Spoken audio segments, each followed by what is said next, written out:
Hola, muy buenas tardes, estimados estudiantes. Bienvenidos a este nuestro quinto espacio abierto del aprendizaje. Bienvenidas, compañeras de la generación 59. Me acompaña Lucy Anayeli, está incorporándose a Leida y Dulce María. ¿Cómo están? Buenas tardes. Buenas tardes, asesor. Estamos bien, gracias. Gracias, Anayeli, por contestar. Lucy, Aleida, Dulce. Hola, buenas tardes. Yo estoy muy bien, gracias. Buenas tardes, asesor. Buenas tardes, compañeras. Todo bien por ahora. Excelente. Muchísimas gracias. Bien, pues vamos a comenzar. Ya estamos en la tercera semana. Esta es la recta final. Aquí vamos a abordar temas de cálculo integral. Ya terminamos el cálculo diferencial. Ya vimos derivadas. Ahora vamos con las antiderivadas. Bueno, la verdad es que es muy sencillo.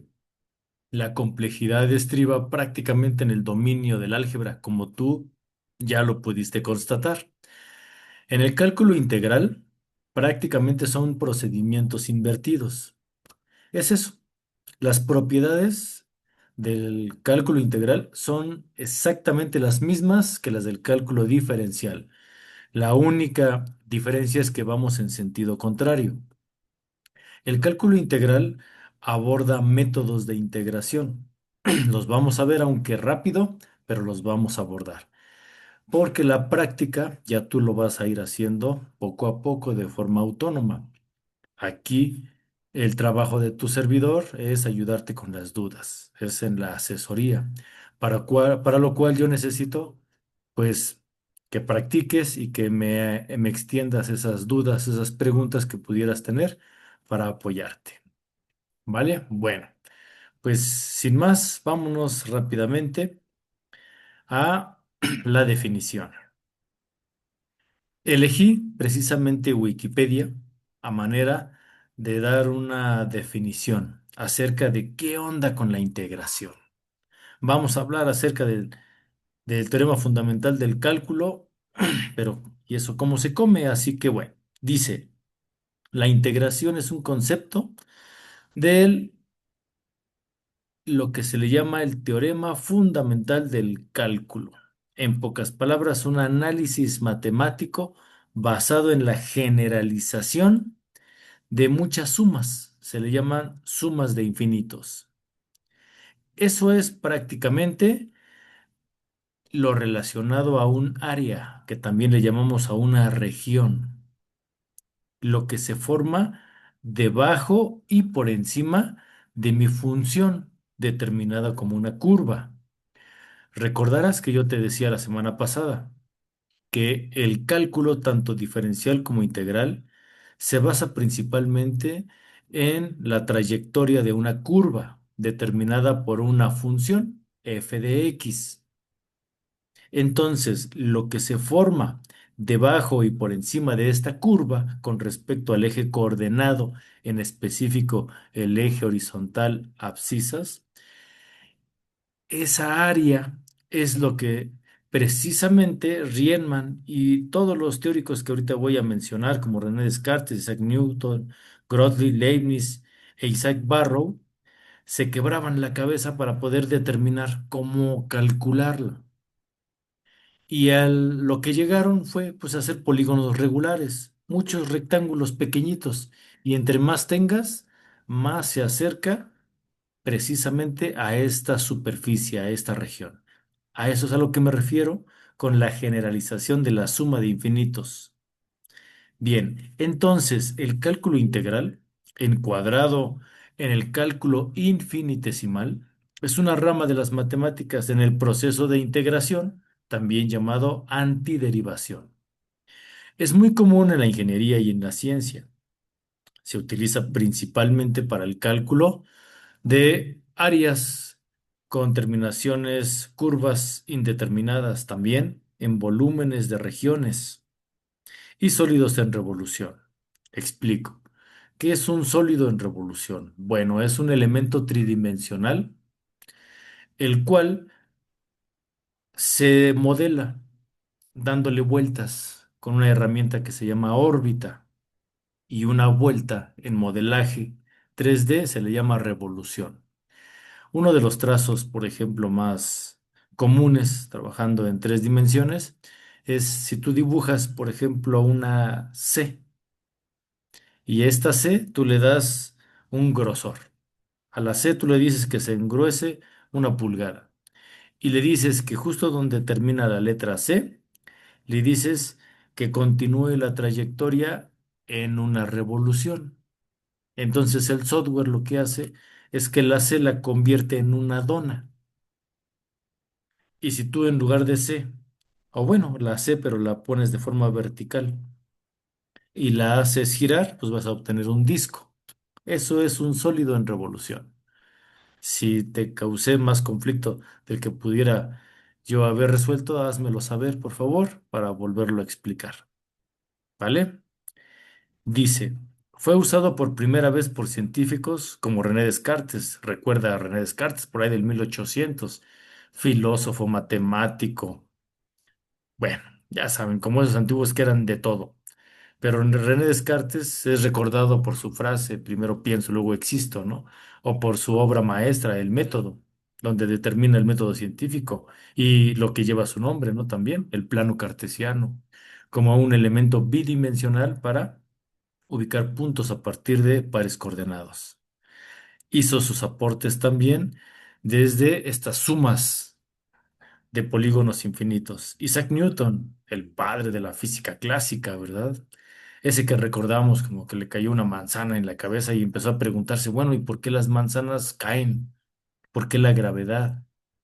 Bueno, él también, uno de los principales teóricos para poder determinar una regresión de sumas infinitas, llamadas también de Riemann, las famosas sumas de Riemann.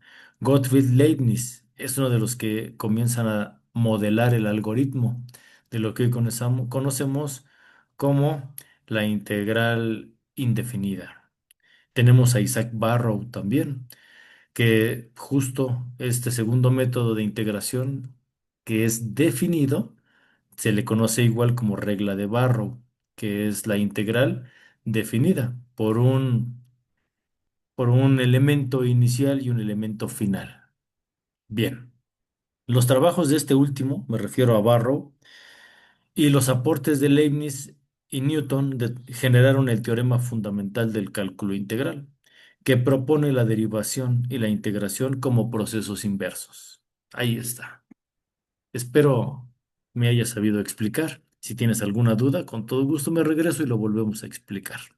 ¿Vale? Bien, bueno, pues dejo de presentar, de compartir mi pantalla y vámonos a otro elemento que quiero compartirles y esta es nuestra presentación para esta semana.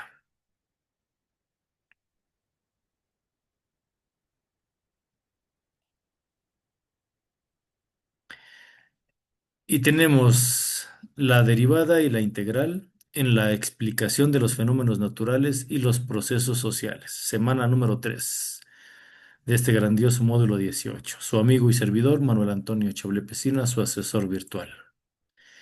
Y bueno, pues comenzamos precisamente con la función.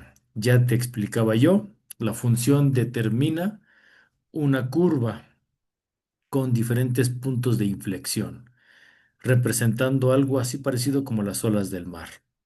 Y el plano de análisis de estudio es el referenciado por un eje de las ordenadas, eje Y un eje de las abscisas, eje X. Y a partir de aquí, como ya lo mencioné, se genera un área, llamada también una región, lo que se encuentra coloreado en color azul. Esta región, para poder analizarla, tiene un principio y un fin. Vamos a llamarle al principio A y al final B. Entonces está determinado por A o desde A hasta B. ¿Vale? Podemos observar que tenemos dos tipos de áreas. Dos áreas positivas que están por encima del eje de las abscisas y un área negativa que se encuentra debajo de las abscisas. Las dos áreas en azul están debajo de la curva y el área en color amarillo, que apenas si se aprecia, está por encima, por arriba de la curva, pero debajo de mi eje de referencia X. Ambas son sujetas al mismo teorema, a la misma delimitación. Vamos a ver cómo se hace. Bien, el objetivo de las integrales es el cálculo de áreas, así de sencillo. Pero estas áreas es difícil de calcularlas sin un polígono regular. El más básico de todos, el cuadrado y su rectángulo, ¿no? Entonces, permítanme.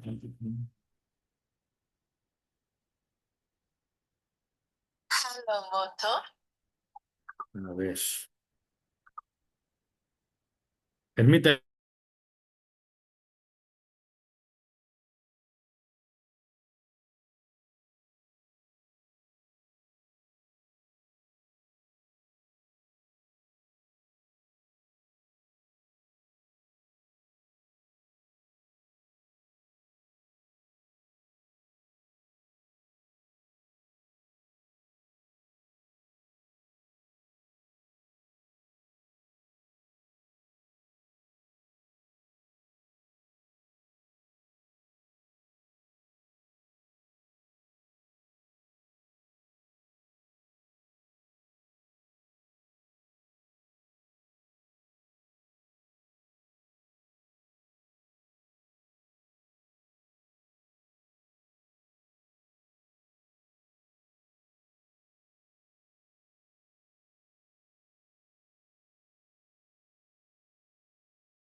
Ya, una disculpa, pero como estoy aquí en la escuela, tuve una llamada importante. Bien, disculpen. Entonces vuelvo a compartir otra vez.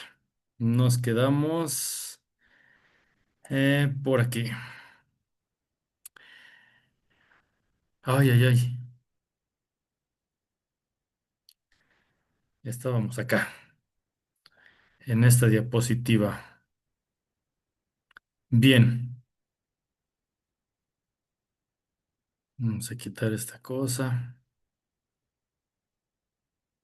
Les explicaba que aquí tenemos que determinar elementos diferenciales, pero estos elementos diferenciales son en cuanto a áreas. Es más fácil calcular el área de un polígono regular, en este caso un rectángulo, ya que su área es lado por lado. Pero, aunque yo haga muchos rectángulos, siempre voy a tener un faltante, que son estos triangulitos que se forman debajo de la curva en color rojo. Entonces, a lo que llegaron estos antiguos teóricos es en formar otro rectángulo que se encuentra justo entre el área faltante y aunque tenga un sobrante. Y son los que están todos los rectángulos en color rojo, se le llaman áreas diferenciales. Y lo que hicieron fue sumar todo lo que está en azul, que es un área eh, con precisión, y le suman las áreas en rojo, pero son diferenciales porque lo que le falta de un lado le sobra del otro lado. Y entonces estos elementos diferenciales son los que forman parte de como conocemos normalmente la parte de la integral. Por eso es que toda integral está en función de una derivada, porque son estos elementos diferenciales. ¿Sale? Espero me haya sabido explicar. Entonces, si f es mi función y es una función continua entre el elemento inicial a y el elemento final b, entonces la función se determina como a de x, que es el área debajo de la función f entre el elemento inicial a y el elemento final b. Pero observa, también se puede determinar intermedios. O sea, no precisamente tiene que ser desde A hasta B, puede ser desde A hasta X, donde X es un elemento que está entre A y B, o puede ser al revés, que comience en X y terminar en B. Ojo, también la función f se puede denotar como a de x o como g de x o con cualquiera de las 27 letras de nuestro abecedario, porque recuerda, al final de cuentas, pues no es otra cosa más que un elemento algebraico. ¿Sale? ¿Cómo lo voy a identificar? Por la letra mayúscula o también por la forma en que se escribe, si tiene la comilla o no tiene la comilla. Si no la tiene, entonces es una función primitiva. Si sí la tiene, entonces es una función que falta derivar. ¿Sale? Bien. Entonces, ahorita comprendámoslo de esta manera, como a de x y es el área que se encuentra debajo de tu función determinada por un elemento inicial y un elemento determinado. Bien puede ser el final b o un elemento antes x. Bien, dice abajo, esta es una primitiva de la función. Es decir, un elemento a' de x. Si tiene a', es una derivada. Si se escribe con letra minúscula, es una función que fue derivada. Y si este elemento es el que tengo que integrar, sí se puede. Porque recuerda, la derivada es un paso adelante. La integral será un paso atrás. Yo no puedo dar un paso atrás si antes no di un paso adelante. ¿Estás de acuerdo conmigo? ¿Sale? Entonces yo no puedo integrar si no se derivó antes. Solo puedo integrar funciones que ya fueron previamente derivadas. No se te olvide. ¿Sale? ¿Por qué? Por el teorema fundamental del cálculo integral que está determinado por límites. A' de x es el límite donde el incremento, recuerda h es el incremento del desplazamiento de un punto inicial a un punto final. En este caso, observa bien las gráficas. En la primera gráfica es la que estuvimos analizando. Tengo un punto inicial A y una región que llega hasta B, como un punto indefinido entre A y B. En la segunda gráfica, yo llegué desde A hasta X, pero avancé un poco más, sin llegar a B.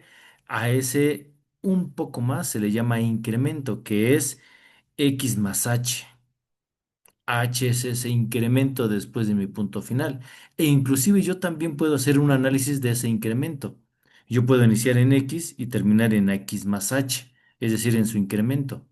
Yo puedo tomar cualquiera de estas distribuciones de áreas, pero es importante saberlas delimitar. Para eso son los límites. Recordarás tú. El límite es la antesala de la derivación. La derivación, ya lo había explicado, es un paso adelante en cuanto a la dinámica de una partícula. El análisis diferencial de esta dinámica de la partícula se tiene que limitar, dónde inicia y dónde termina. Para el teorema fundamental del cálculo integral, esta delimitación es importante porque si yo voy a ir en un paso atrás, necesito saber cuál fue ese incremento, cuál fue ese punto y por qué llegó ahí y a dónde debo de regresar. Si regreso al incremento X o regreso hasta A como una primitiva. ¿Sale? No siempre llegaría a la primitiva. Puedo llegar a una derivada anterior. Si yo integro una aceleración, es un incremento. Yo no voy a llegar a una primitiva, voy a llegar a una primera derivada, voy a llegar a una velocidad, que sería x. Hasta aquí, quiero preguntar, ¿me he sabido explicar o tienen alguna duda? Las que me acompañan, espero me respondan.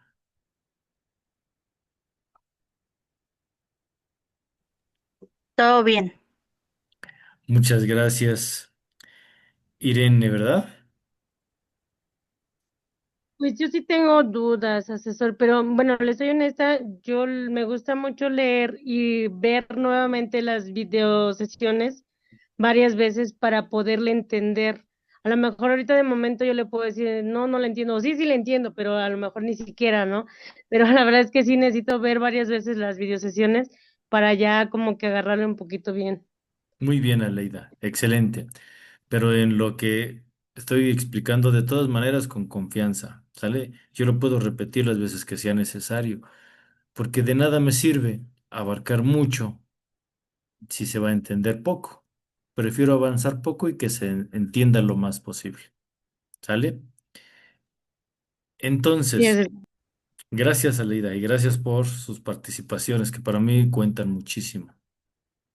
Ahora que te estoy explicando lo del paso adelante, lo del paso atrás y por qué los límites y por qué la primitiva es el origen, pero no siempre el origen es el principio, puede ser un punto antes, como ya explicaba ahorita hace un momento, ¿no?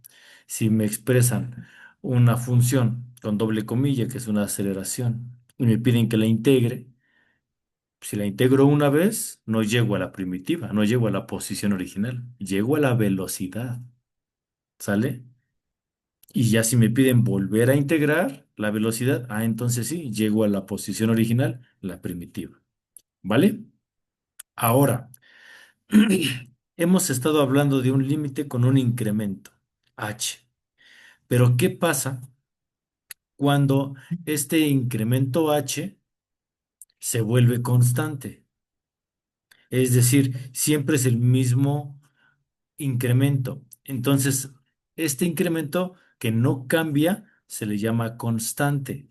Y aquí en el cálculo integral lo vamos a determinar con la letra C, que C es algún punto entre X y su incremento. Recuerda, el incremento es X más H. Eso es C. ¿Sale?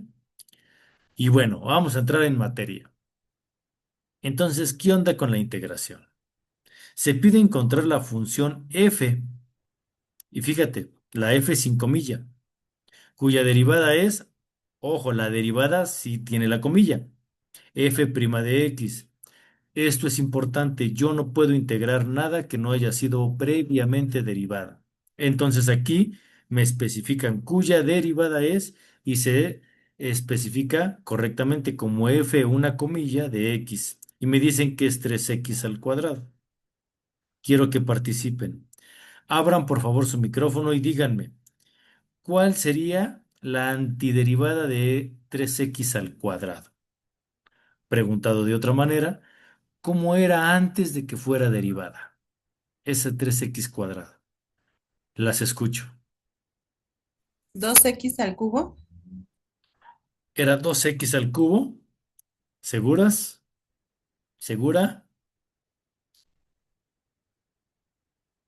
A ver, deriva 2x al cubo. No es X al cubo. ¿X al cubo? Claro, es x al cubo. Abusadas. La antiderivada es el procedimiento anterior.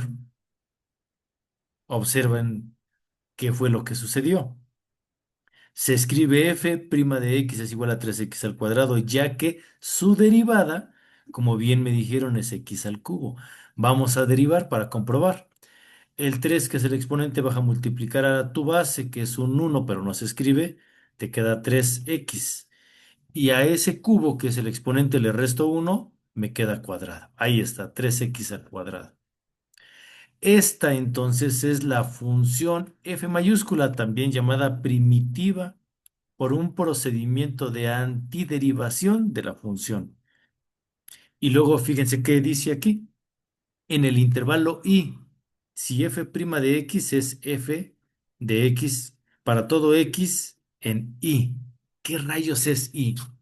Yo les dije que les iba a preguntar cuando abordáramos justo la semana 3. Esto es referente a nuestro primer espacio abierto del aprendizaje, cuando veíamos qué rayos era una función y explicaba la teoría de conjuntos. A ver quién se acuerda. ¿Cómo se llamaba el primer conjunto y cómo se llamaba el segundo conjunto?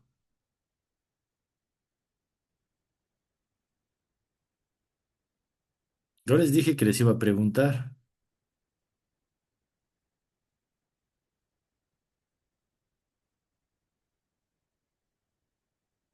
¿No? ¿Nadie se acuerda? Les ayudo.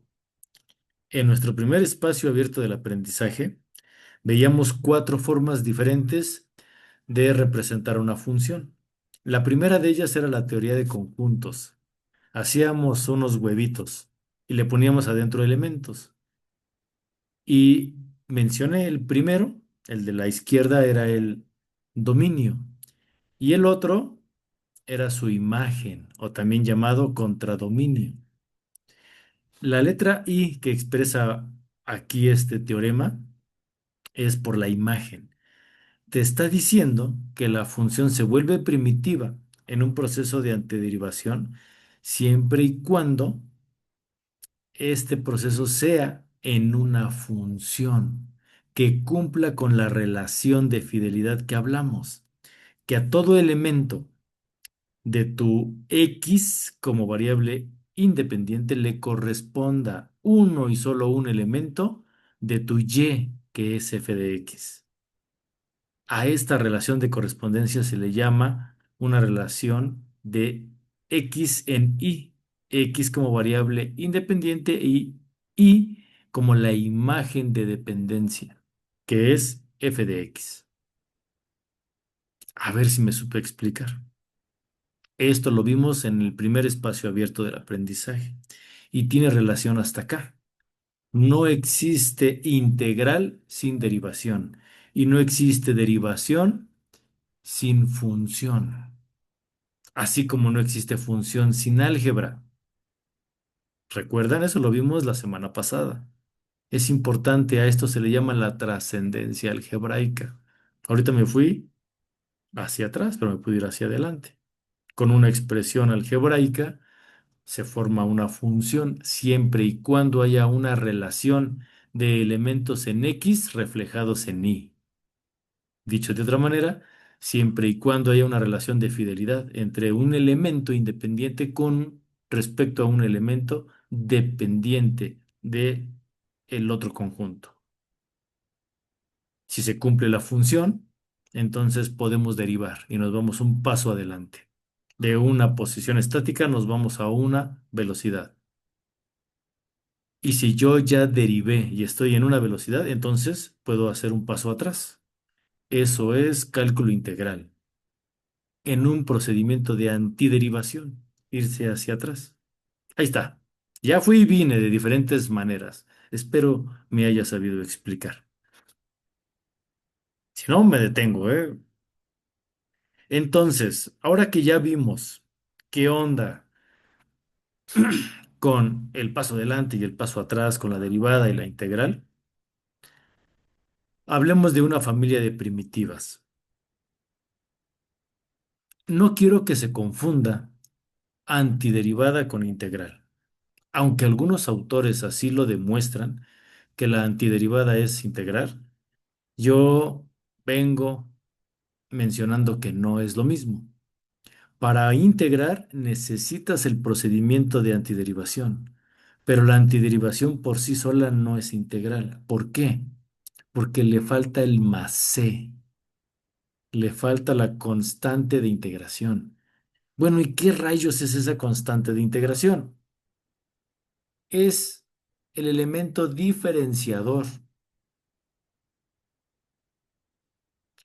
en la familia de primitivas. Aquí está.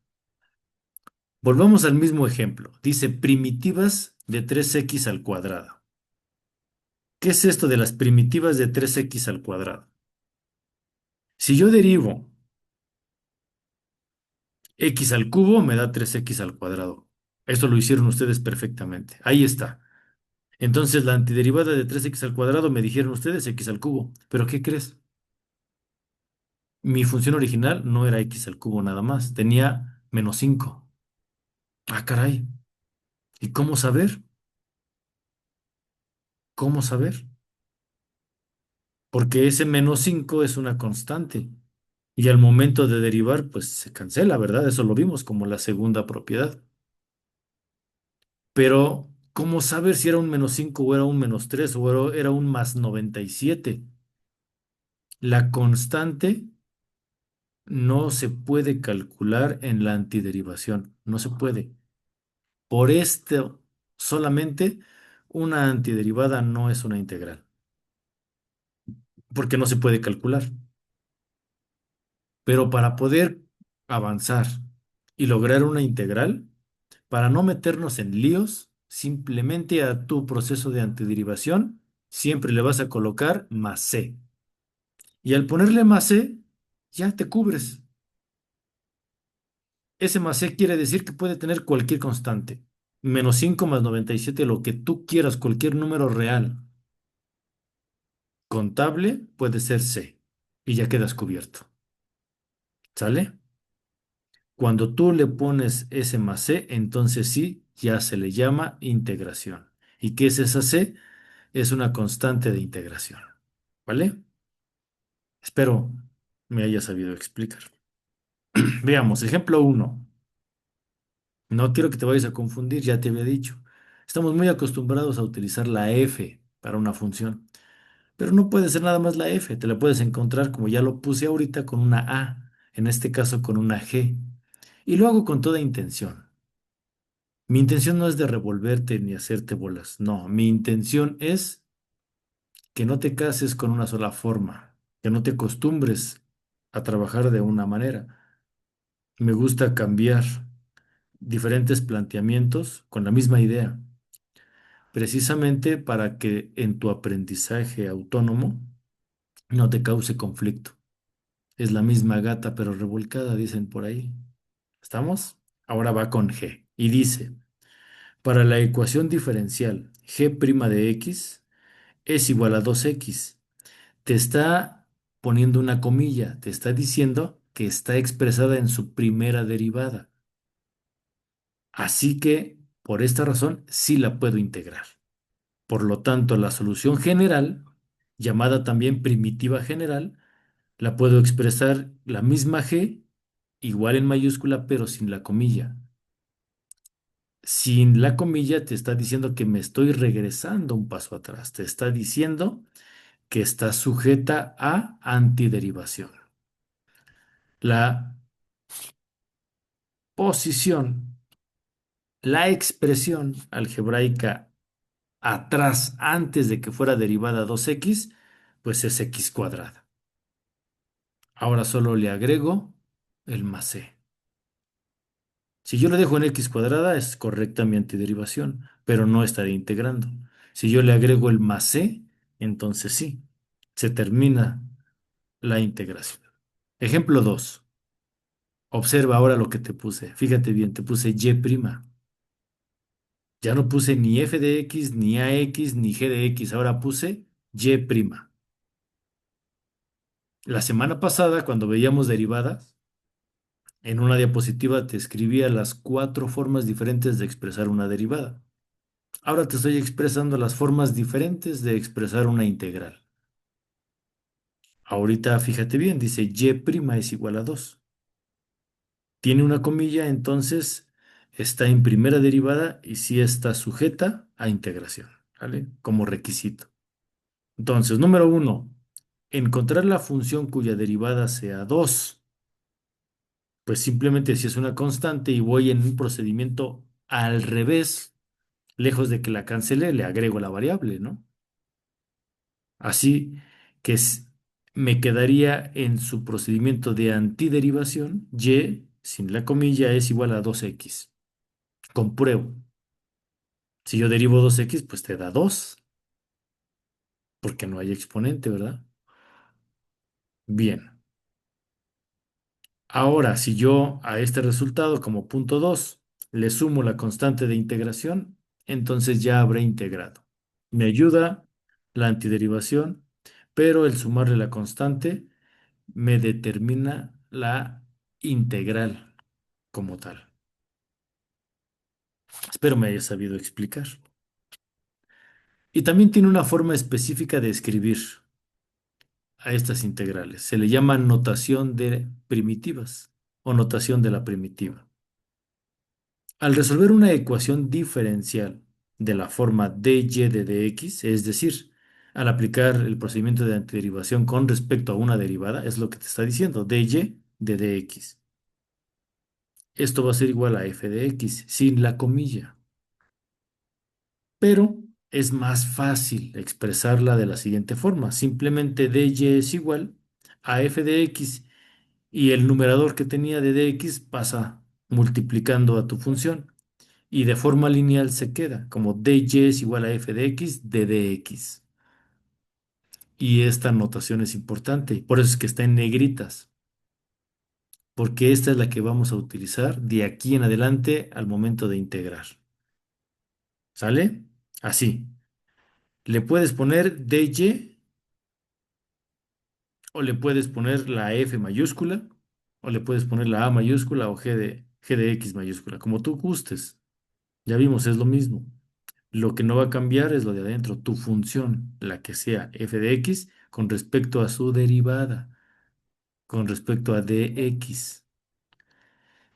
Esto siempre lo vas a escribir y se le llama el planteamiento de la integral. Es el planteamiento. No estoy todavía integrando, lo estoy planteando. Y el planteamiento siempre tiene que ir acompañado de su diferencial. En este caso, dx. Y si yo tuviera, como va a suceder en tus actividades integradoras, no una x, que tuviera una t. Ah, bueno, no importa, en lugar de dx le ponemos dt. No importa el elemento, el cual esté sujeto algebraicamente a la derivación o la integración, ¿sale? Pero siempre se va a denotar con la d, que es un diferencial. Entonces, la integración indefinida como primer método. Vamos a ver 4 métodos. Este es el primero, la integración indefinida. Se le llama integración indefinida porque el proceso u operación de encontrar las soluciones queda abierto. Queda abierto a una solución algebraica inmediata. ¿Sale? Es decir, necesito aplicar la primera propiedad. Y aquí quiero que pongan atención. La primera propiedad, y lo vamos a ver en una tabla, es que a tu función expresada con un exponente le vas a sumar 1. Si en la derivada le quitabas 1, aquí se lo vas a poner. Le vas a sumar 1. Y lo que te dé como resultado a ese exponente, se lo vas a colocar abajo como denominador. ¿Vale? A este procedimiento se le llama integración indefinida, que es el procedimiento de antiderivación más su constante de integración y se adorna elegantemente con el símbolo de esa S alargada, que significa integrando. ¿Vale? Y así es como llegamos a la base fundamental de la integración, llamada integración indefinida, que no es más que y es igual a la integral de f de x de dx igual a f mayúscula de x más su constante, donde tenemos la variable de integración, su integrando, su diferencial, su constante de integración. ¿Vale? En unos segundos se nos va a terminar eh, esta videosesión. Ya como saben ustedes perfectamente, nos volvemos a conectar reutilizando la misma liga. ¿Sí? Pero yo voy a continuar hasta donde se corte. Entonces, la expresión se acorta en la integración indefinida. La expresión simplemente me